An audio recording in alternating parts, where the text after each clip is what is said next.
자, 브로콜리는 단편소설, 성장소설이다. 성장이라는 거 뭐야? 청소년이 어른으로 성장하는 과정이겠죠. 그런데 성격에서 중요한 게 뭐야? 성찰적이란 말이 나왔죠. 성찰적은 뭐야?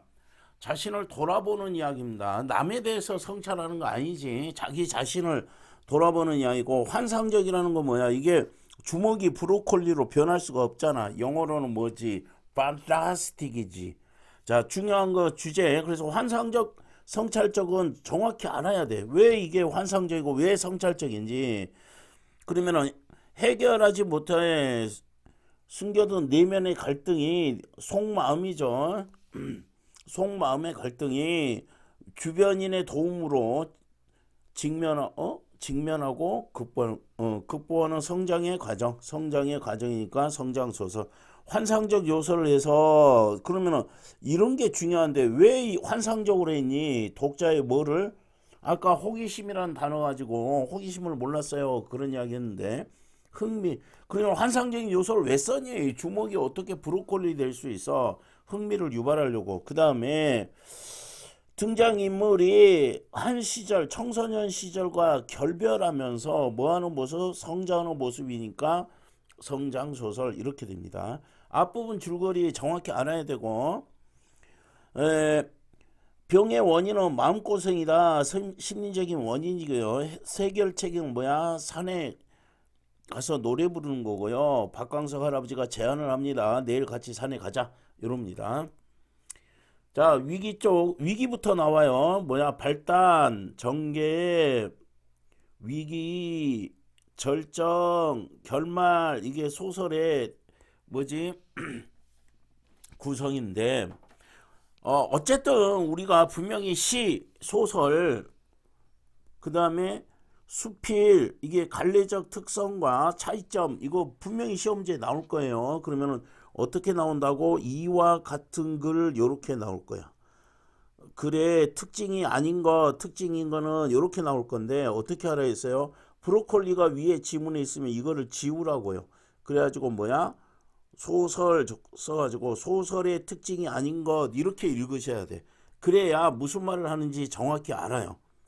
이거는 전교 1등 하는 애들이 잘 틀리는 게 이와 같은 글 문제를 잘 틀려요. 왜냐면은 이와 같은 글에 이 아래에 나오는 소설의 특징이 안 나왔을 때 안 나왔는데요 이렇게 하고 있단 말이야. 자, 위기 쪽이다. 복싱을 하기가 싫어. 뭐야, 자기 속마음 말한 거죠. 뱃속에 뭉친 무언가, 이것이 뭐냐? 고민과 갈등이죠. 복싱을 잘하려면 집중하고 이미지 트레이닝하고 상대를 많이 때려야 이기는 거잖아. 그런데 그 자기하고 비슷한 사람을 이 사람이 뭐야? 권투 상대겠죠. 복싱 상대겠죠. 상대하고 얘는 뭐야? 친구가 되고 싶어요. 경쟁 의식이 없고 동료 의식이 있다. 그래서 자기 스스로 스포츠다, 직업이다 했지만 극복하려고 합니다. 뭐를? 타인에게 고통 주는 행위를 뭐로? 내 직업이야. 직업의식으로 극복하려고 했어요. 그런데 극복이 안 되겠죠. 그래서 하기 싫어진 건 그만두고 싶어하는 계기죠. 복싱이 하기 싫어졌어. 그게 그만두고 싶어하는 거. 그래서 어떻게 해요? 상대방을 미화해 보려고 해요. 그러면 뭐야? 죄책감을 덜려고 자기 합리화. 자기 합리화라는 건 뭐야? 내가 이래서 나는 쟤를 때릴 수 있어. 이렇게 합리화 시키는 겁니다. 미화하는 것도 뭐야? 보통 일이 아니다. 쉽다, 어렵다. 보통 일이 아니라는 거는 뭐야? 쉽다, 어렵다, 어렵다. 내 성격상 그거는 뭐야? 어려워요. 그래서 마음을 억지로 만들어냈어요. 억지로 만들어낸 거는 미워하기로 했어요. 그래서 복싱을 포기하지 않으려고 억지로 만들어냈어요. 그래가지고 그거를 감정을 효율적으로 응축시키는 거는 뭐야? 그래가지고 오른쪽 글러브 안에 모으려고 했어요.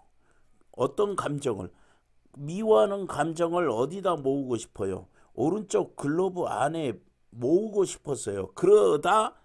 그러다 보니까 어떻게 돼? 오른손이 브로콜리로 변했어요. 오른쪽에 글러브에 모으다 보니까 응축시켜가지고 모으다 보니까 이렇게 됐다. 브로콜리를 내뻗었다. 환상적이다. 브로콜리로 변해서 판타스틱 이렇게 되겠죠. 이렇게 되면서 아무래도 어머 화가 나잖아요. 지금 뭐 했어? 미워해 보려고 어떻게 했어요? 응축시켰지, 미운 감정을. 그랬더니 어떻게 돼서 화가 나질 않아요.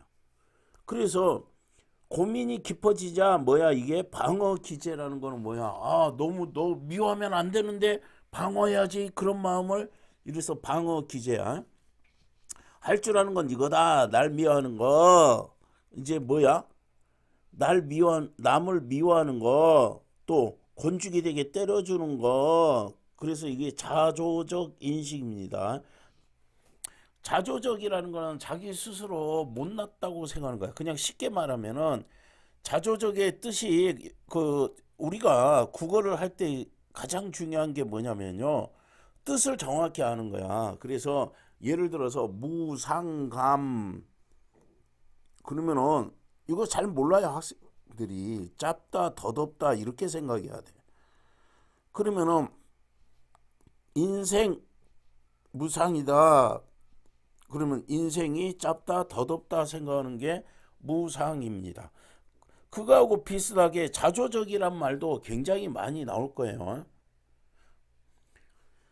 자기 스스로 비웃는 거야. 에이, 내가 그렇지 뭐. 이렇게 자기를 비웃는 거야. 그러면은 자조적이라는 거 뭐야? 아, 내가 못났다고 생각하는 것, 이렇게 생각하는 것이, 아, 내가 뭐 그렇지, 내가 뭐 이렇게 전교 1등 하겠어? 뭐 이렇게 생각하는 거. 자기를 낮게 평가하면서 자기를 비웃는 것이 자조적입니다. 그러면 내가 할 줄 아는 거, 내가 할 줄 아는 거 이것뿐이야. 나는 남 미워하고 남 건주기 되게 때리는 거, 이것 자체가 자기를 뭐야? 낮춰서 생각하는 겁니다. 내가 할 줄 아는 게 이거밖에 없어. 이런 겁니다. 자, 방안은 어둠, 침묵, 그 다음에요, 슬픈 풀 냄새, 후각적이죠. 그러면은 선생님이 아까도 형상화라는 거 뭐야? 추상적인 대상을 구체적 대상으로 나타내는데, 여기서는 뭐를 사용했어요? 후각적 이미지를 사용했어요. 풀냄새라는 후각적 이미지를 사용했어. 그러면은 요거 뭐야? 여기 추상적인 대상은 뭐예요? 분위기. 어둡고 침울한 분위기를, 이거는 분위기라는 거 뭐야? 보거나 듣거나 만지거나 할 수 없지. 추상적인 대상이지. 이 방안의 분위기를 뭐로? 풀냄새라는 이미지를 사용해서, 심상을 사용해서 형상화했다. 이렇게 됩니다. 붕어처럼 뭐 무조건 뭐야? 직유법이 되고, 그러면은 뭐야? 입만 뻐끔거리면, 붕어는 말 못하고 입만 뻐끔뻐끔 하는 거죠. 그래서 비유적으로 직유법으로 비유하면 직유, 은유, 의인 생활을 해서 했다. 박광서 할아버지가 어디 가자, 산에 가자. 산이 뭐야? 문제를 해결할 장소입니다. 미지근하다 그러면 뭐야? 뜨겁다, 차갑다, 미지근하다, 전부 다 뭐야? 촉각이라 했지. 촉각은 뭐로 느끼는 거? 피부. 근데 많이 틀리는 게 후각, 시각, 청각은 안 틀리는 게인데 촉각적 표현을 잘 틀려요. 그래서 이거는 좀 신경을 써줘라. 미움이나 분노를 만들어내는 그런 것, 뭐야? 감정의 원천을 나타낸다. 맞게 섞게 되면 묽어질 수 있을까? 마음고생을 덜기를 바랍니다. 브로콜리를 쓰다듬고, 왜요?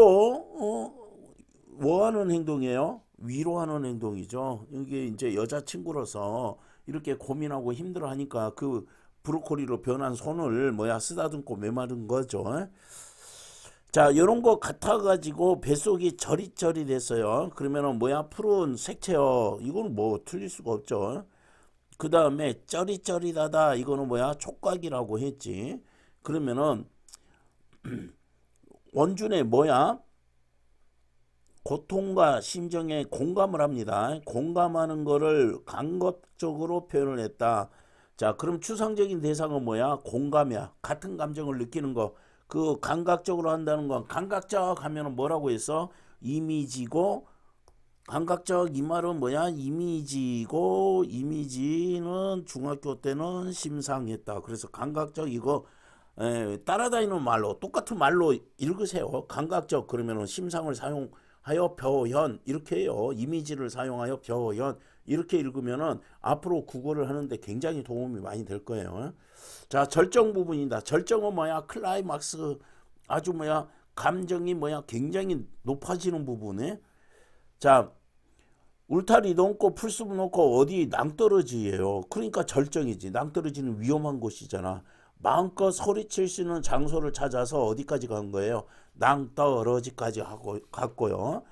노래라는 거는 뭐야? 응어리를 떨칠 수 있는 행동. 막 어떨 때 막 정말 화가 나면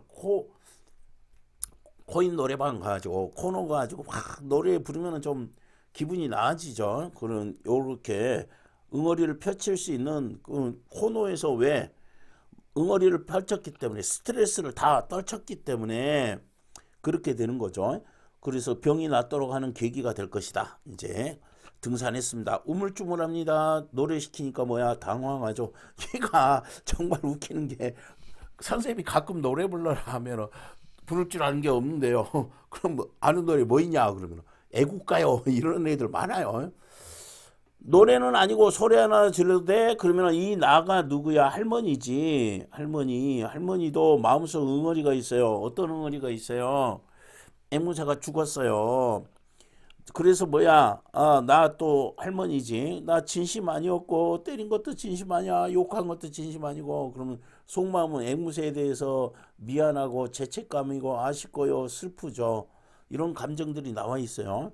다시 만나자 누구하고 앵무새하고 재회에 대한 소망이다. 재회에 대한 소망은 뭐 나올지 이런 거 설마 나오겠어. 근데 가시리를 배웠는지 모르겠는데 가시리에서 이별의 정환을 나타낸 시가 굉장히 많은데요. 그 중에서 가시리는 재회를 소망한다는 게 그러면은 다른 시에서는 우리나라 전통 시에서는 재회를 소망하는 내용이 없어요.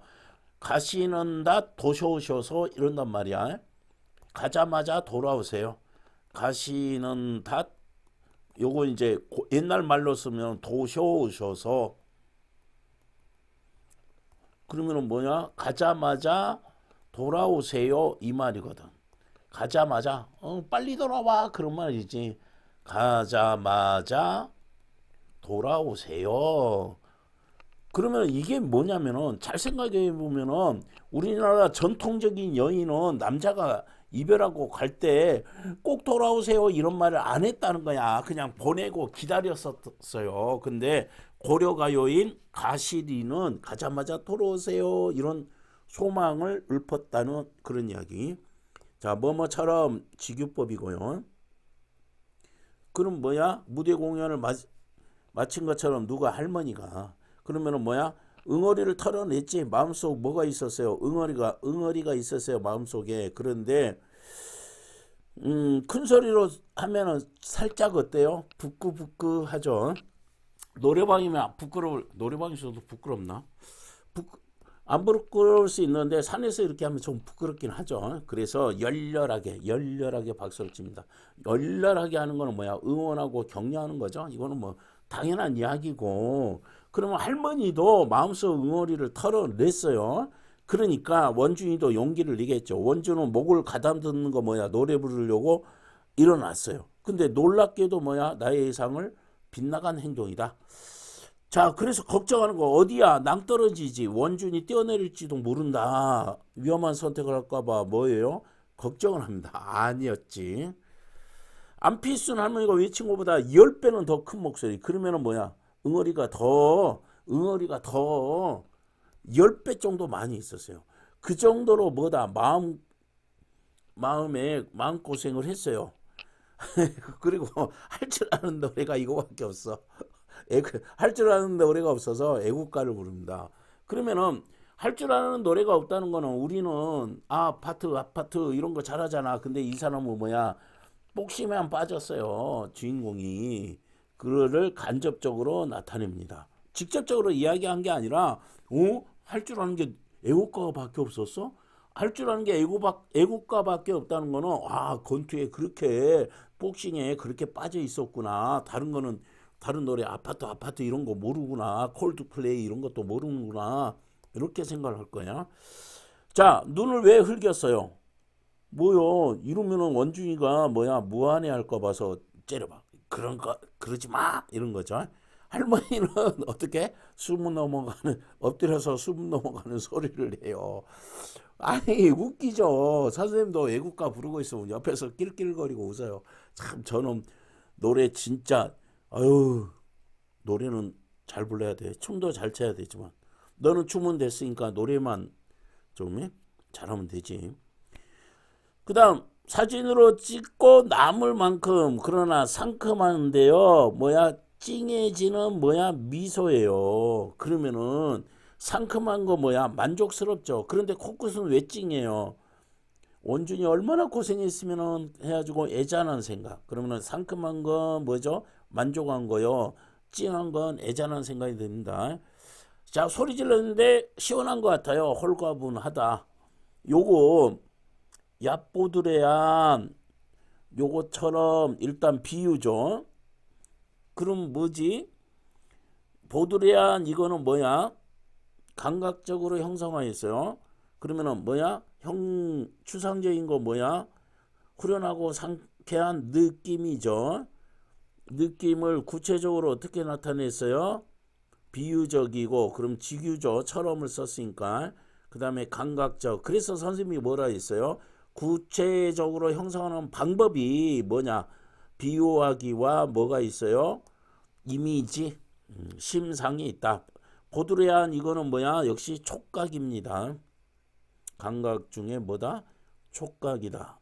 촉각은 나올 때마다 선생님이 써주는 이유가 뭐냐면은 학생들이 시각 청각에서 안 틀려요. 그런데 어디서 틀립니까? 촉각에서 잘 틀려서 자꾸 강조를 하는 거야. 금강산도 식후경이다. 뭐야 좋은 경치. 금강산이라는 거 우리나라에서 가장 좋은 경치죠. 이런 좋은 경치도 먹고 난 다음에 뭐야 흥이 난다. 여기 아래를 비유적 이렇게 됐네. 됐어요?